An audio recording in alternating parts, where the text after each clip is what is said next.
الرحيم الحمد لله كفى والصلاة والسلام على سيد الحبيب المصطفى وعلى آله وأصحابه نجوم الهدى وقادة التقى رب اشرح لي صدري ويسر لي أمري واحلل عقدة من لساني يفقهوا قولي أما بعد قال النبي صلى الله عليه وسلم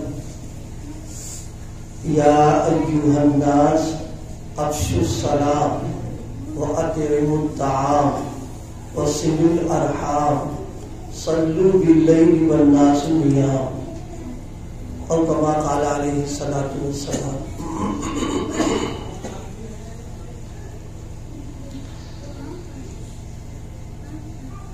بزرگان محترم، عزیز دوستوں اور ساتھیوں، اللہ پاک کا فضل ہے، اس کا احسان ہے، ہم سب کو اپنے اپنے کاموں سے اور مصروفیتوں سے فارغ کر کے اپنے گھر میں دین کی باتوں کے سننے سنانے کے لیے جمع ہونے کی توفیق عطا فرمائی. اللہ پاک ہم سب کی اس حاضری کو قبول فرمائے.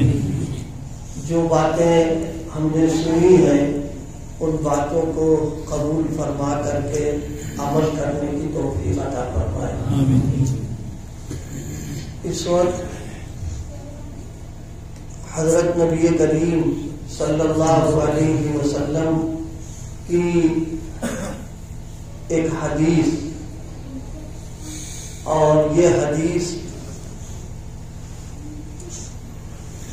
اس اعتبار سے کہ مدینہ پاک پہنچنے کے بعد سب سے پہلے جو آپ نے خطبہ ارشاد فرمایا اس کو میں نے آپ کے سامنے تلاوت کیا ہے، اور اسی کے تعلق سے جتنی دیر طبیعت چلے گی کچھ باتیں کوشش کریں گے، بس اللہ پاک صحیح بات کہنے کی اور سننے کی سمجھنے کی توفیق عطا فرمائے، عمل کی توفیق عطا فرمائے.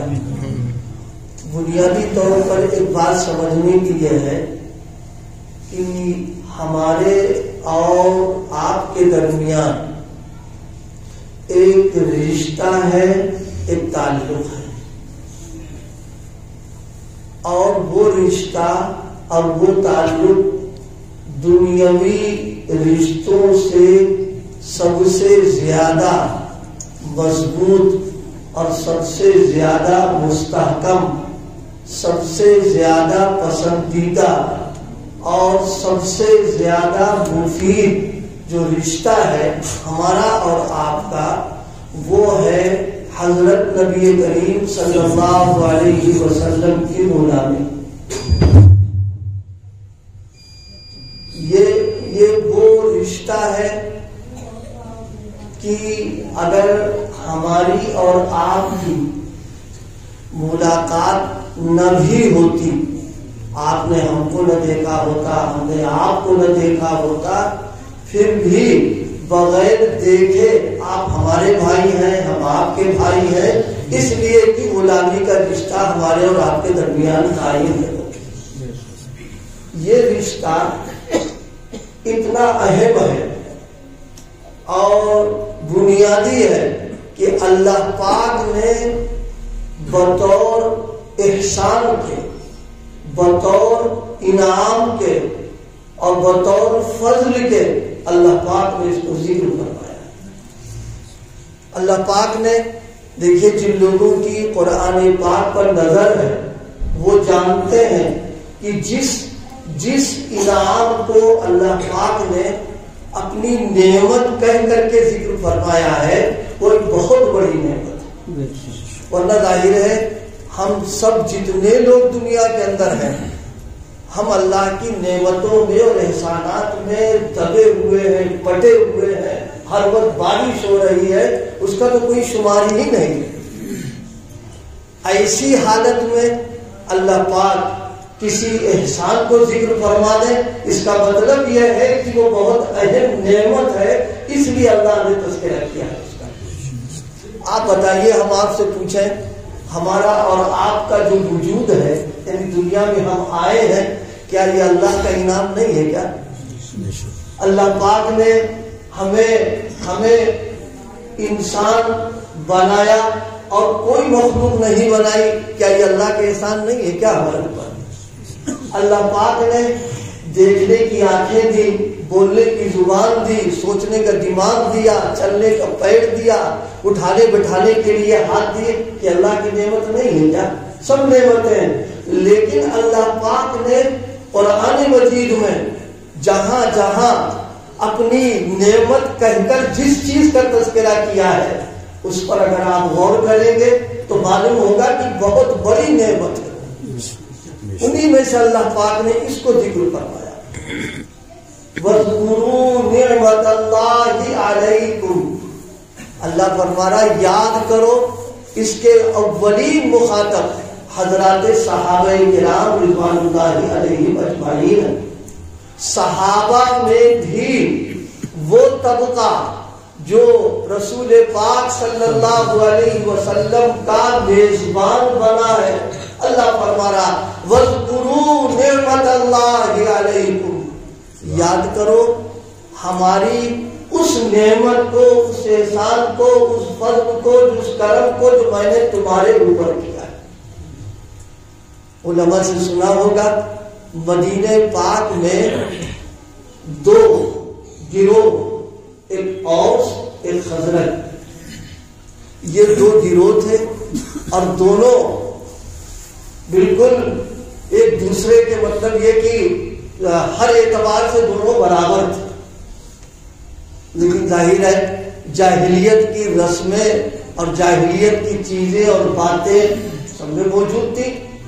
جناب اگر کسی کو چھیڑ دیا تو بس اب وہ چل رہا ہے سلسلہ، 100 سال جنگ چلی ہے ان دونوں میں، اوس اور خزرج میں، جنگ بعاث کے نام سے ہوئی، اور بالکل دونوں ٹوٹ گئے تھے، ایسے ٹوٹ گئے تھے کہ بس طاقت کے اعتبار سے، مال کے اعتبار سے، مادیت کے اعتبار سے، افراد کے اعتبار سے بالکل ان کا حوصلہ پست ہو چکا۔ مجھے یاد آیا بخاری شریف کی روایت میں ام المؤمنین، ہم سب کی اماں جان، مادر مہربان حضرت عائشہ صدیقہ رضی اللہ عنہا سلام اللہ علیہا بڑی پیاری بات ارشاد فرمائی، فرمایا یہ اوس اور خزرج ان دونوں کی لڑائیاں اور ان میں ان کا ٹوٹ جانا اللہ کی اس کے اندر بہت بڑی حکمت تھی۔ اب آپ کہیں لڑائی میں کون سی حکمت؟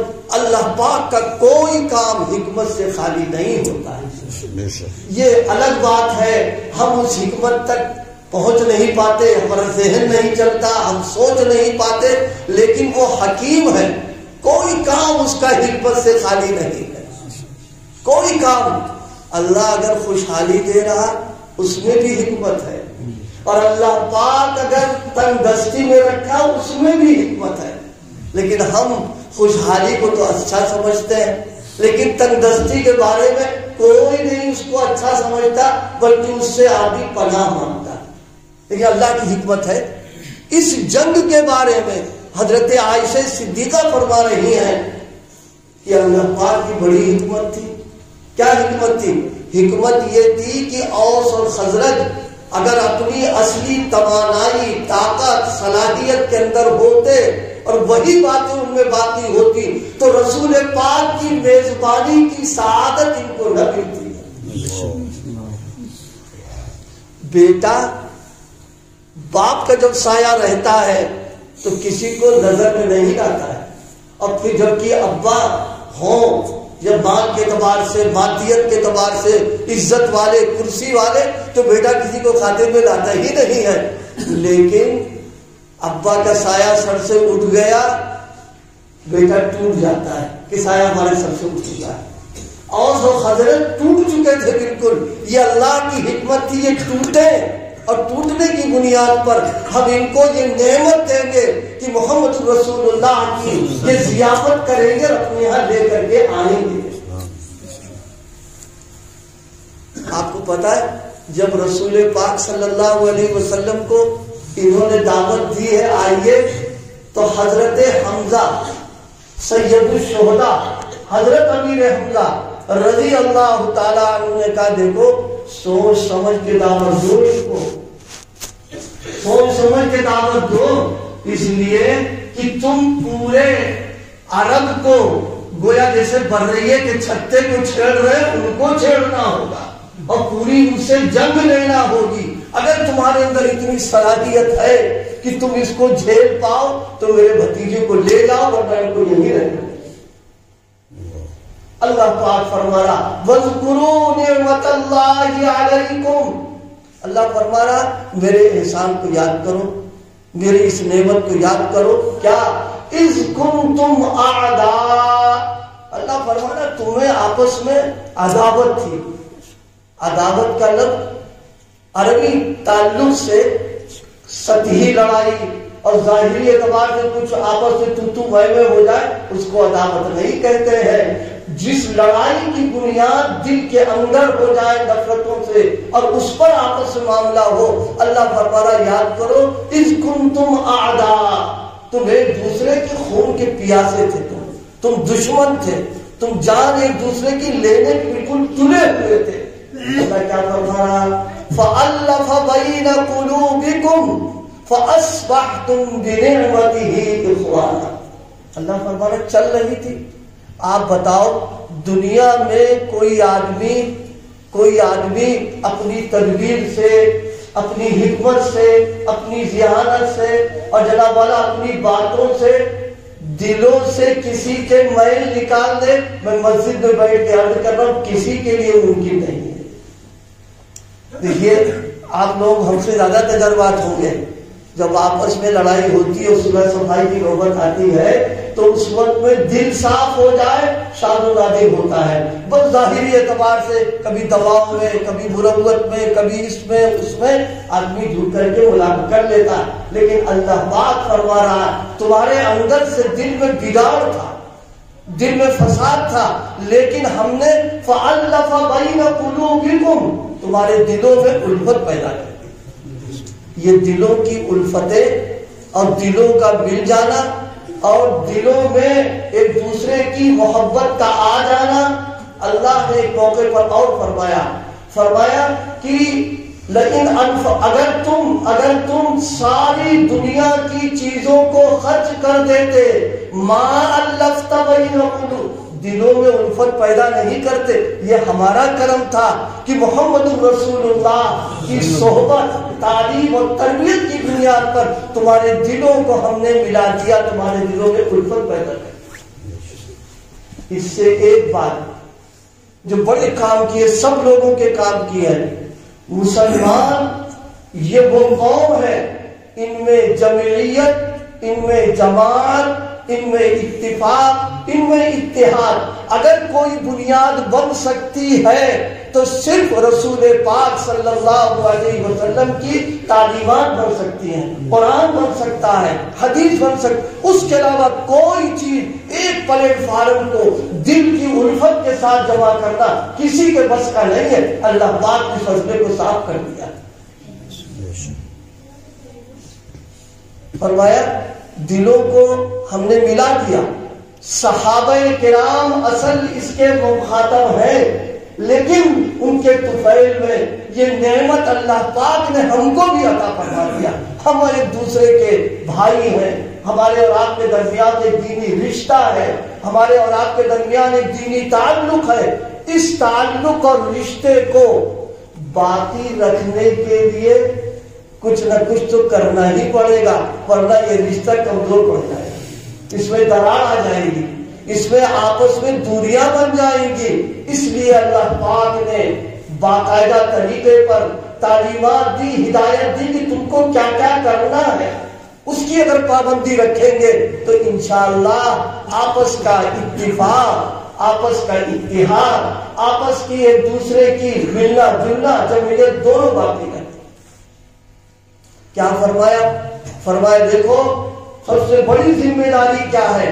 لا تقاطعوا ولا تدابروا ولا تباغضوا ولا تحاسدوا وكونوا عباد اللہ اخوانا. رسول پاک صلی اللہ علیہ وسلم نے فرمایا دیکھو آپس میں اس کا خیال رکھو کہ لا تقاطعوا، تعلقات ٹوٹنے نہ پائے. یہ جو اللہ پاک نے ایک دھاگے میں تم کو پرو دیا ہے، موتیوں کو ایک دھاگے میں پرو دیا ہے، یہ ٹوٹنا نہیں چاہیے. یہ ٹوٹے گا کب؟ یہ ٹوٹنے کی سب سے بنیادی وجہ یہ بنا کرتی ہے جب آدمی کے دماغ میں یہ آ جائے کہ ہم کچھ ہیں اور اگلا آدمی اس کی کوئی اوقات نہیں. اپنے آپ کو آدمی سمجھنے لگے کہ ہماری کوئی حیثیت ہے، ہم صاحب جناب والا عزت والے ہیں، ہم جناب والا عہدے والے ہیں، ہم یہ ہیں ہم وہ ہیں، اور اگلا ہمارے مقابلے پر کوئی حقیقت نہیں. جس کو شریعت کی زبان میں کہا جاتا ہے کبر پیدا ہو جائے. جس معاشرے میں بڑائی اور کبر آئے گا اس معاشرے کے اندر اختلاف اور انتشار کا پیدا ہونا بالکل یقینی بات ہے. یہ بڑائی چھوٹائی کا ہے کہ کسی کو حقیر سمجھنا، کسی کو گھٹیا سمجھنے کا ہم کو کیا حق پہنچتا ہے یا ہمیں کیا حق پہنچتا ہے کہ ہم جناب والا اچھے ہیں، ہم بڑے ہیں، ہم یہ ہیں. یہ خیال جب آئے تو سمجھ لیجئے ابلیس کے داخل ہونے کا دروازہ کھل گیا. صوفیہ نے لکھا ہے کبری ابلیسی بیماری ہے. اور دوسری بات اس کے ساتھ میں یہ لکھی کہ جس کے اندر کبر ہوگا اس کو اللہ پاک توبہ کی توفیق عطا نہیں فرمائے گا جب تک کہ اپنے اس مرض کا علاج نہ کرائے. مجھے یاد آیا خطا دو ہوئی ہے. ایک خطا ہوئی ہے ابلیس سے اور ایک خطا ہوئی ہے بابا سیدنا حضرت آدم سے. لیکن دونوں کی خطاؤں میں فرق ہے. حضرت آدم علیہ السلام کی خطا کیا تھی؟ وہ محبت کی بنیاد پر تھی. اور ابلیس کی جو خطا تھی محبت کی بنیاد پر نہیں تھی، سرکشی اور کبر کی بنیاد پر تھی.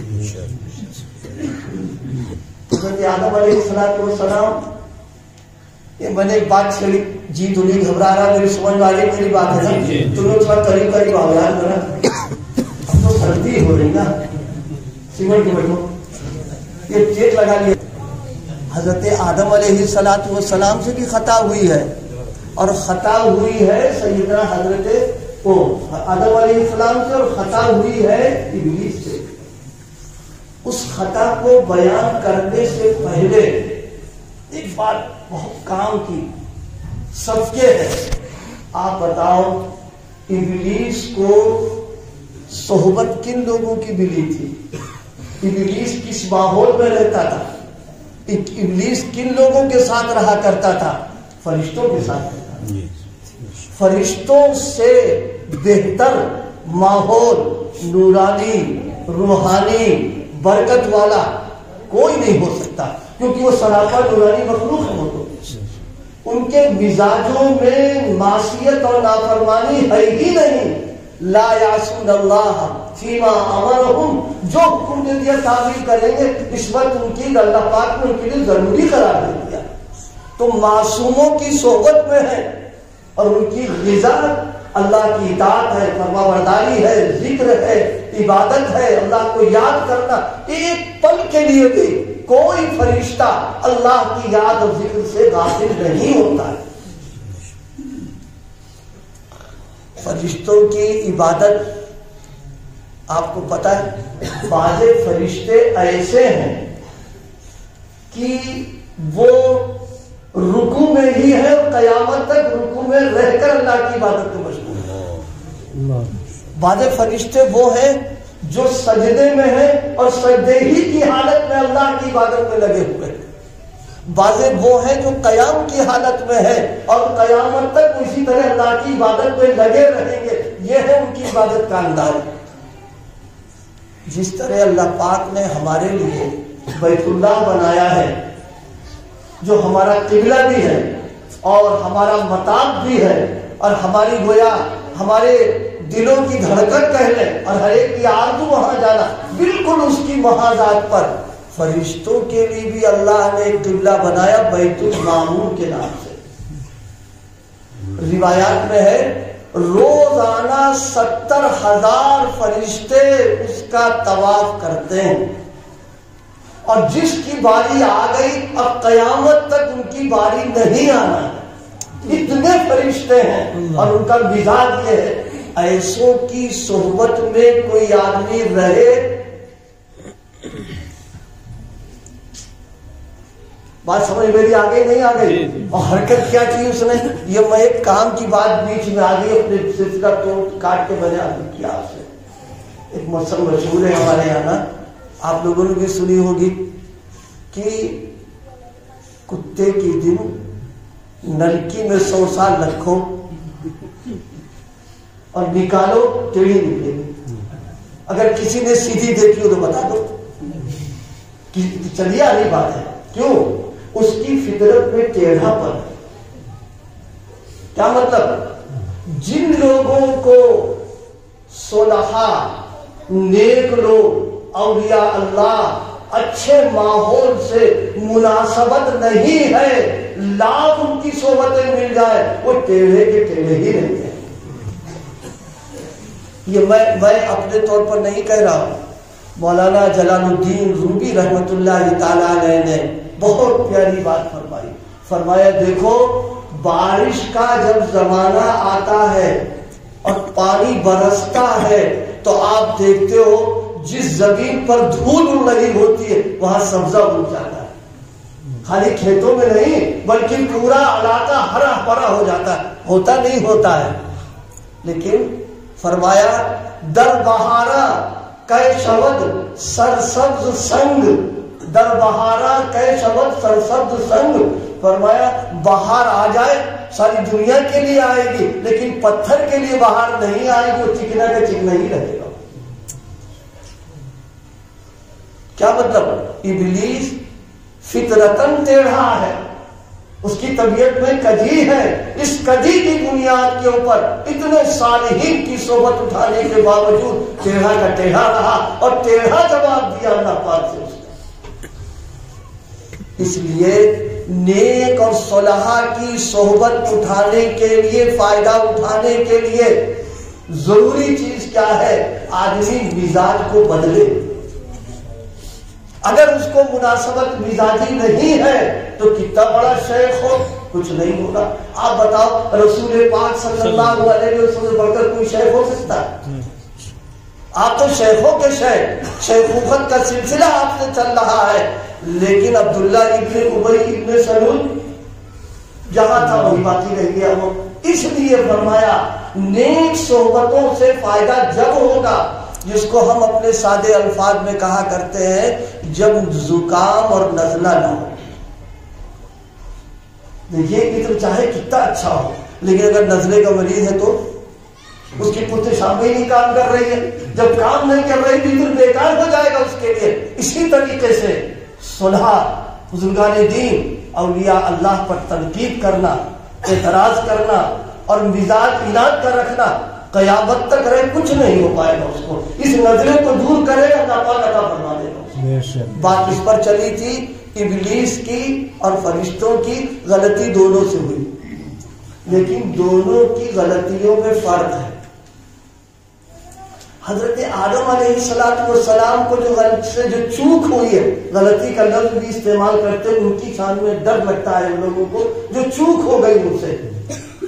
فرمایا بات یہ تھی محبت میں دیوانے ہو گئے اور پھنس گئے, کیونکہ ابلیس سے بہت بڑا داؤں چلا. داؤں یہ چلا کہ دیکھو تم جنت میں ہمیشہ رہنا چاہتے تو نہیں رہ سکتا ہے, کہ جنت چھوڑ کے کون آئے گا؟ کہا ہمیشہ رہیں گے. کہا دیکھو ہم مشورہ یہ دے رہے ہیں، قسم کھا کے کہا وَقَاسَمَهُمَا إِنِّي لَكُمَا، قرآن مجید نے بیان کیا، قسم کھا کے کہا میں تمہارا خیر خواہ ہوں، ناصح ہوں، ہمدرد ہوں۔ ظاہر سی بات ہے ان بیچاروں کو کبھی تجربہ شیطان کے دھوکے کا ہوا ہی نہیں تھا۔ ظاہر ہے جس کو محبت کسی کی ہوتی ہے، محبوب کا نام آتے ہی دیوانگی پیدا ہو جاتی، تو انہوں نے کہا اس سے اچھا مشورہ کیا ہوگا کہ ہمیشہ رہنے کا یہ جگاڑ بتا دے گا، کہا وہ درخت ہے اس کو لے لو تم جس سے منع کیا تھا۔ محبت تو بالکل مغلوب ہو گئے، اور اس مغلوب ہونے کی بنیاد کے اوپر وہ نتیجہ نکل کیا ہے، باہر آ گئے سب کے۔ تو حضرت آدم علیہ السلام سے جو چوک ہوئی ہے، یہ چوک صرف محبت کی بنیاد پر ہوئی ہے، لیکن اس کا فوراً احساس ہوا، اتنا احساس ہوا ہے کہ پوری زندگی آسمان کی طرف دیکھ کر کبھی کھلکھلا کر نہیں ہنسے۔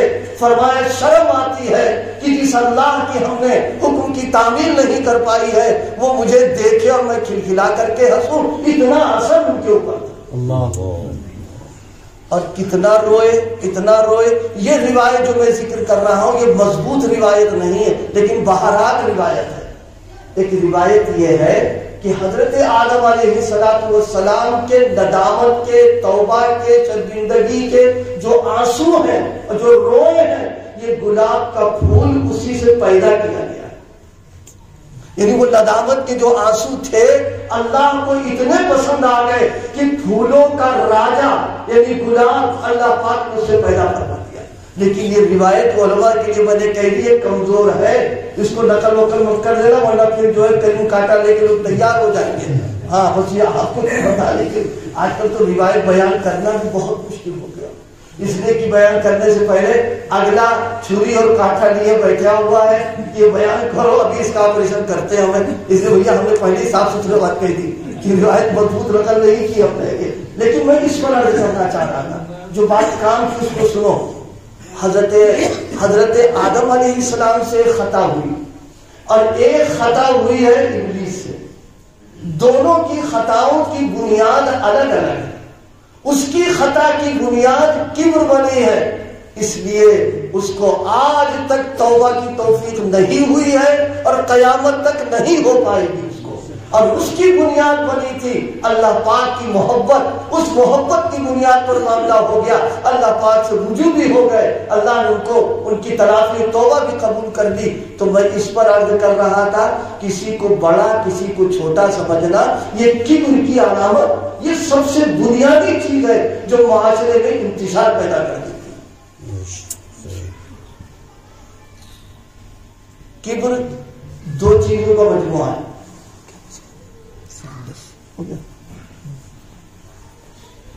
یہ مضمون نمبر ہے،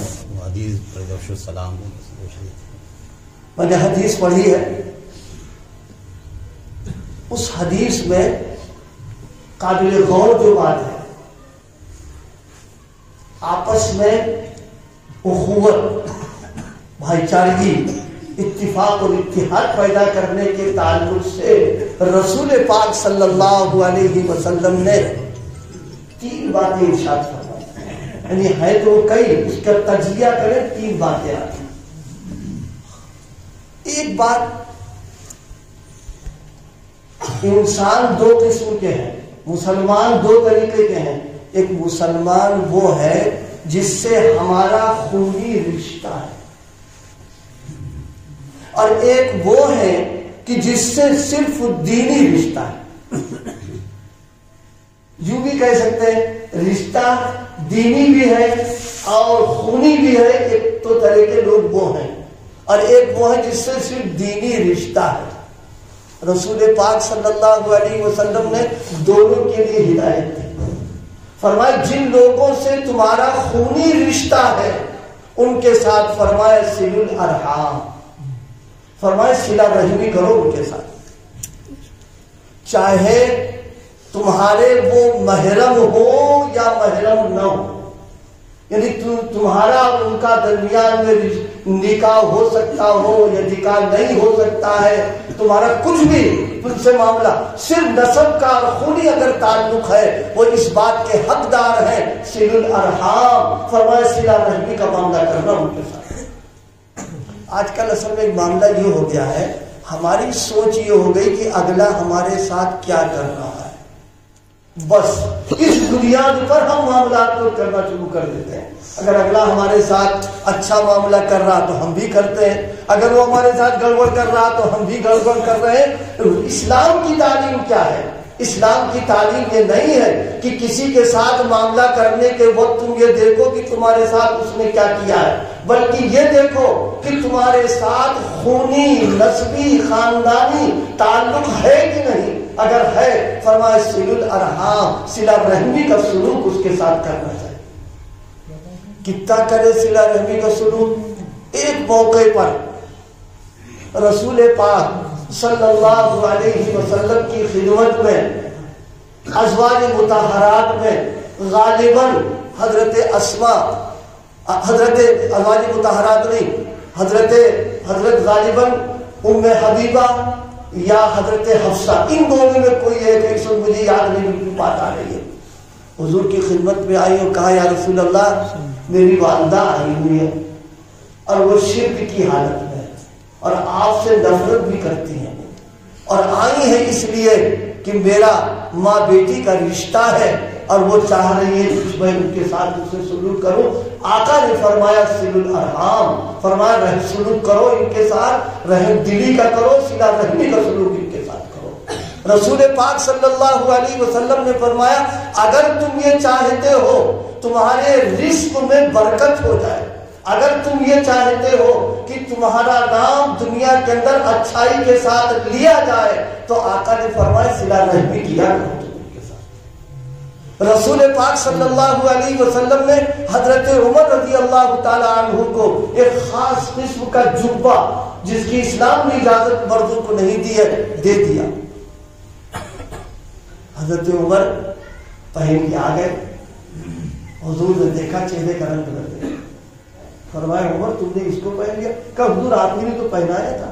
فرمایا میں نے اس لیے تھوڑی دیر دیا کہ تم پہنو، فرمایا میں نے اس لیے دیا ہے اپنے رشتہ داروں کو دے دو، وہ رشتہ دار جنہوں نے مکے میں رہ کر کے ستایا ہے، جو مکے کی زندگی کو تنگ کر دیا تھا، وہ رہنے نہیں دے رہے تھے، آقا نے فرمایا ان کو دے دو۔ حضرت عمر رضی اللہ تعالیٰ عنہ نے صلہ رحمی کی بنیاد پر اس کو دے دیا ہے۔ آج اگر ہمارے معاشرے میں صلہ رحمی کا جذبہ پیدا ہو جائے، حسن سلوک کی بات اگر آ جائے، تو ہم یہ سمجھتے ہیں آپس کی دوریاں کم سے کم ہوتی چلی جائیں۔ یہ آپس میں خونی رشتہ ہے، اس میں اخوت کو باقی رکھنے کے لیے فرمایا صلہ رحمی کا معاملہ کرنا۔ اور اگر خونی رشتہ نہیں ہے، صرف تمہارا دینی معاملہ ہے، تو دو کاموں کا اہتمام کرو، افشوا السلام واطعموا الطعام۔ فرمایا سلام کو عام کرو، خوب خوب سلام کرو، سلام کرنے میں اس کا ہرگز مت لحاظ کرو کہ یہ کبھی ہم کو سلام کرتا ہے کہ نہیں کرتا ہے۔ کبھی اس کو مت دیکھنا کہ ہماری جب اس کی ملاقات ہوتی ہے تو پیٹ پھیر لیتا ہے کہ ہم سلام کیا کریں۔ فرمایا نہیں، تمہارا دینی بھائی ہے، افشوا السلام، سلام کرو اس کے۔ سلام ایک ہوتا ہے چڑھانے کے لیے اور ایک سلام ہوتا ہے دعا کے لیے۔ جو سلام چڑھانے کے لیے، ستانے کے لیے ہو، اس کے کلام کرنے کا انداز ہی کچھ اور ہوتا ہے، ہر جسم کو اختیار نہیں کرنا چاہیے، وہ انتشار کا ذریعہ بنتا ہے۔ وہ سلام جو رحمت کا، برکت کا سلام ہے، اس کو کرنا چاہیے۔ فرمایا افشوا السلام، سلام کو عام کرو۔ حضرت حکیم الامت کی ایک بات اس وقت یاد آ رہی، سب کے کام کی ہے۔ فرمایا کوئی بڑائی کسی بنیاد پر ہو، اگر وہ سلام میں پہل نہیں کر رہا ہے، یہ اس کے متکبر ہونے کی علامت ہے۔ اور اگر سلام میں پہل کر رہا ہے، اس کا مطلب یہ ہے اس کی طبیعت میں تواضع ہے، ابدیت ہے، اس لیے سلام کے اندر پہل کر رہا ہے۔ فرمایا افشوا السلام، سلام کو عام کر دو، پھیلاؤ سلام، سب کو کرو۔ بعض روایات ہوتی ہے جن کو پہچانتے ہو ان کو بھی کرو، جن کو نہیں پہچانتے ان کو بھی کرو، سب سے سلام آپ کرو۔ آج اس کی کمی ہو رہی ہے ہمارے اندر، ہم لوگ سب یہ سوچا کرتے ہیں، ہم بھی اس میں شریک ہیں کہ اگر آنا وہ سلام کر لیں۔ ہم نے اپنے بعض اساتذہ کو دیکھا، اللہ پاک ان کی قبروں کو نور سے بھرے، ایسے بھی دیکھے ہم نے طالب علمی کے زمانے میں اپنی، کہ معلوم ہوا ابھی تھوڑا فاصلے پر ہے تو اب طالب علم تھے تو ذہن میں یہ آتا تھا کہ ارے بھیا یہ سلام کریں گے دور سے تو بے ادبی نہ ہو جائے، اب اس لحاظ میں سوچ کے قریب ہوں گے تو سلام کریں گے، اس کا موقع ہی نہیں مل پاتا تھا، فوراً کہتے تھے السلام علیکم ورحمۃ اللہ وبرکاتہ۔ یہ بڑوں سے سیکھا، بڑوں سے لیا ہے۔ اگر ہم یہ مزاج بنانا شروع کر دیں کہ ایک دوسرے کے لیے سلام وہ عمل ہے جو اللہ پاک نے اس امت کو، انسانوں کو فرشتوں کے ذریعے سے عطا فرمایا۔ بخاری شریف کی روایت ہے، حضرت آدم علیہ السلام کو اللہ پاک نے جب پیدا کیا ہے تو فرشتوں کی جماعت بیٹھی ہوئی تھی، اللہ پاک نے فرمایا جاؤ ان سے سلام کرو، گئے، اور یہ بھی فرما دیا کہ غور سے سننا وہ کیا جواب دیں گے، جو جواب دیں گے اور تمہارا سلام، یہ تمہاری اولاد کی ملاقات کا یہ ادب ہوگا کہ آپس میں سلام و جواب اسی طرح کریں گے۔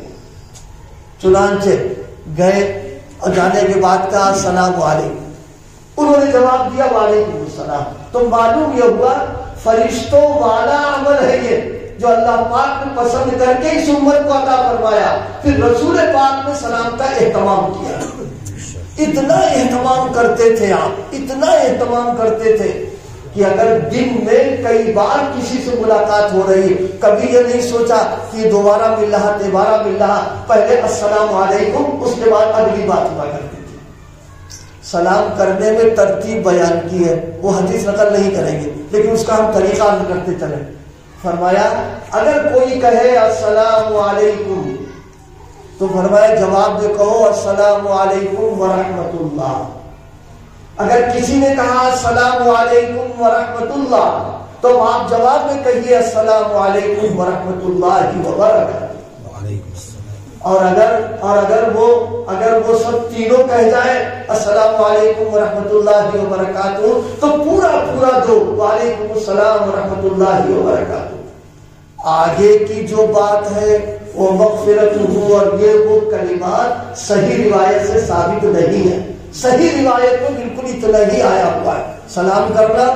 اور اسی کے تعلق سے ایک بات ذہن میں رہے، بہت سارے لوگ ناواقفیت کی بنیاد پر زبان نہیں ہلاتے، خالی ہاتھ سے،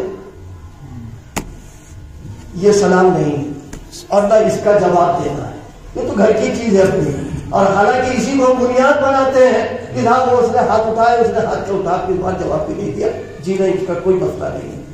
ہاتھ سے اٹھانا اشاروں سے اس موقع پر ہے جب سلام کرنے والا گونگا ہے، جس کو سلام کر رہے ہیں وہ بھی اتفاق سے گونگا ہے یا بہرا ہے، تو السلام علیکم زبان سے کہیے اور ہاتھ سے یہ اشارہ ہو جائے گا کہ میں نے تم سے سلام کہا۔ اور اگر منہ سے نہ کہے اور صرف ہاتھ سے کہہ دے تو یہ سلام نہیں، اس سلام کا کوئی جواب نہیں، اور اس پر اگر کوئی جواب نہیں تو کوئی گناہ بھی نہیں پڑے اس پر۔ دوسری بات، سلام کرنا سنت ہے اور جواب دینا واجب ہے۔ کافی بات ہوگی، میری باتیں سمجھ میں آ گئی نا آپ لوگوں کی؟ بس مجھے مختصر سی بات کیا ہے کہ اللہ پاک نے ہمیں اور آپ کو دینی اعتبار سے ایک دوسرے کا بھائی بنایا، اخوت اور بھائی چارگی کا تقاضا اس کو باقی رکھنا، اس کی بقا کے لیے میں نے 2-3 عمل ذکر کر دیے، ایک تو سلام کا مسئلہ، صلہ رحمی کا مسئلہ، اور آخری مسئلہ یہ نعمت باقی رہے گی کب، بس اتنی بات ہو جائے، بات پوری ہو جائے تاکہ اخیر جز سے جوڑ دے لا کر کے، یہ نعمت اللہ پاک کی جب باقی رہے گی جب اللہ سے ہمارا تعلق مضبوط ہوگا۔ ارے بھائی ابا خوش ہوں گے تب جیب خرچ ملے گا، ابا خوش ہوں گے تو جو جیب خرچ ملا ہے وہ باقی رہے گا، ابا ناراض ہو جائیں گے آئندہ بھی جیب خرچ بند اور جو کچھ ہے وہ بھی چھین لیں گے۔ بات سمجھ میں آ گئی نا؟ یہ نعمت اللہ پاک نے جو دی ہے یہ جب ہوگا جب اللہ سے تعلق مضبوط کریں گے۔ 2 باتیں ہیں، ایک ہے تعلق، ایک ہے مضبوط کرنا، میں دونوں کی بات کر رہا ہوں۔ مضبوط تعلق، مضبوط تعلق کب ہوگا؟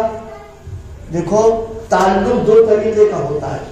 ایک تعلق ہوتا ہے ضابطے کا اور ایک تعلق ہوتا ہے رابطے کا. ضابطے کا تعلق کیا ہے؟ مثال کے طور پر ایک سرکاری ملازم ہے, اپنے افسر کا اس کا تعلق ضابطے کا ہے. صرف ڈیوٹی کا وقت ہوا چلا گیا, پوری ڈیوٹی اس نے دے دی اور اس بیچ میں جو کام آیا کرتا چلا, ڈیوٹی ختم صاحب سلام چلا ہے.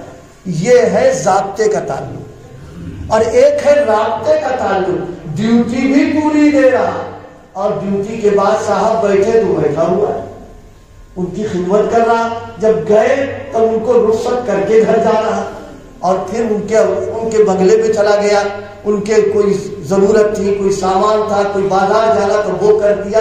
یہ رابطے کا تعلق. ضابطے کا جو تعلق ہوتا ہے وہ کمزور ہوتا ہے اور ضابطے کے ساتھ رابطے کا جو تعلق ہوتا ہے وہ مضبوط ہوتا ہے. میرے شیخ اللہ پاک ان کی قبر کو نور سے بھرے, ایک بہت بڑی پیاری مثال سمجھائی حضرت نے. فرمایا جو ملازم اپنے حاکم سے رابطے کا تعلق رکھتا ہے تو پھر وہ حاکم بھی اس پر نظر عنایت کرتا ہے. اور ایک مثال دی, فرمایا سائیکل ہے دو پہیے کی, اسی سے آتا جاتا ہے, تو اب معلوم ہوا کہ پنچر ہو گیا یا بریک فیل ہو گیا, اب کھڑا ہے, صاحب کی گاڑی نکلی. اب چونکہ تعلق جس کا ضابطے کا بھی تھا رابطے کا بھی تھا, جب وہ گاڑی فوراً کھڑی کرے گا, پوچھے گا تم یہاں کیسے کھڑے ہو, کیا بات آ گئی تمہارے ساتھ, تو اب وہ بتائے گا. تو اگر قریب میں اس کے بننے کا کوئی انتظام ہے تو ٹھیک, ورنہ کہے گا بیٹھو گاڑی میں اور چلو. یہ کرے گا نہیں کرے گا وہ. اور ایک وہ ہے جو صرف ضابطے کا تعلق ہے, تو چاہے چپل ٹوٹے, چاہے پہیا نکل جائے, چاہے جائیں نہیں دیکھیں گے, اسے کی ضابطے کا معاملہ کر رکھا. اسی طرح وہ لوگ جو اللہ پاک سے ضابطے کے ساتھ رابطے کا بھی تعلق رکھتے ہیں, اللہ پاک نظر عنایت اس قوم کے اوپر کرتا ہے. اور رابطے کے تعلق میں سے یہ ہے, دنیا سو رہی ہو وہ مصلی سنبھال کر کے اللہ کے سامنے نماز پڑھ کر کے رو رہا ہو, جس قوم کے اندر یہ بات ہوگی اللہ اس قوم کے دلوں کو ملا کر کے رکھے گا. اسی لیے فرمایا صلو باللیل والناس نیام, پوری کائنات سو رہی ہو تم اللہ سے رابطہ کرو اور کھڑے ہو کر کے مصلی پر اللہ کو یاد کرو, نماز پڑھو, تلاوت کرو, رو. پھر دیکھو دن میں اللہ اس قوم کے ساتھ کیا کیا معاملات کیا کرتا ہے. یہ جو میں نے حدیث پڑھی اس کا آپس کا ربط میں نے بیان کیا, اس میں ایک جز اطعموا الطعام رہ گیا, زندگی ہوگی تو پھر بتا دیں گے. تو گویا تین قسم کے, میں نے دو قسم کے لوگ ہیں. ایک وہ ہے جن سے دینی بھی تعلق ہے, نسبی بھی تعلق ہے. ایک وہ لوگ ہیں جن سے صرف دینی تعلق ہے. فرمایا جن سے نسبی اور دینی تعلق ہے صلہ الارحام, صلہ رحمی کرو ان کے ساتھ میں. اور جن کے ساتھ دینی تعلق ہے ان کو خاص طور پر افشوا السلام, اطعموا الطعام. اور دونوں کو متوجہ کیا کہ ہم سے ذاتے کا تعلق نہ رکھو, ہم نے تو تم کو پالا ہے, لہذا اس کا حق ہے کہ رابطہ بناؤ. رابطہ یہ کہ تمہاری تہجد نہیں چھوٹنا چاہیے. اچھا تہجد کی بات آ گئی, نہیں تو شاید آپ لوگوں کے لیے ہو, علماء کے لیے تو نہیں ہوگی. اس لیے میں عرض کر رہا ہوں, ارادے کر لو کہ ہم سب تہجد پڑھیں گے انشاءاللہ. بہت دھیرے سے بولے یار انشاءاللہ. بہت آسان طریقہ آپ بتا رہے ہیں. اب تم سوچو کہ سردیوں میں لحاظ سے نکلوائے گا, نہیں, بہت آسان طریقہ. فقہا نے تہجد کے 3 اوقات لکھے ہیں. کیا بتایا میں نے؟ 3 اوقات لکھے. ایک وقت عشاء کے بعد ہے, عشاء کی نماز پڑھ لیجیے, سنت سے فارغ ہو جائیے, تہجد کو شروع ہو گیا. آپ بتاؤ عشاء بعد تہجد پڑھنے میں کون سی مصیبت آ رہی ہے؟ ارے بھائی اتنی ساری سنتیں پڑھیے, 2-4 اور پڑھو, تہجد کا وقت ہو گیا, پڑھ لیں گے واپس کو.